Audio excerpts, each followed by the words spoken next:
Hello everyone, welcome to another episode of and talks.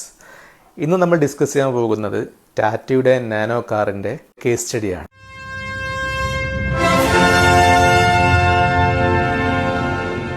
ആദ്യം തന്നെ let's remember iconic business leader Ratan Tata, may rest in piece.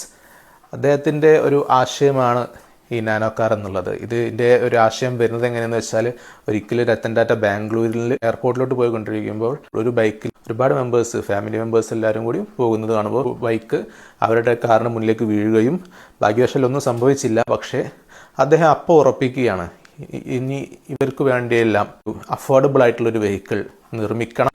അങ്ങനെ അദ്ദേഹം അതിൻ്റെ ടീമുമായി സംസാരിച്ചു. അങ്ങനെ ഓട്ടോ റിക്ഷ പോലുള്ള ഒരു കൈൻഡ് ഓഫ് വെഹിക്കിളിലോട്ട് എത്തി. പിന്നെ അത് മാറി ഹാഫ് കാർ എന്നൊരു രൂപത്തിലോട്ടൊക്കെ മാറി. കാരണം അഫോർഡബിൾ ആക്കേണ്ടതുണ്ട്. രത്തൻ ടാറ്റ തന്നെ തീരുമാനിക്കുകയാണ്, എന്തുകൊണ്ട് ഒരു കാറായിക്കൂടാ. അങ്ങനെ അദ്ദേഹം അതിൻ്റെ യങ് എഞ്ചിനീയേഴ്സുമായിട്ട് പ്ലാൻ ചെയ്തു. അങ്ങനെ 2008 Ratan Tata Nano car launch ചെയ്തു.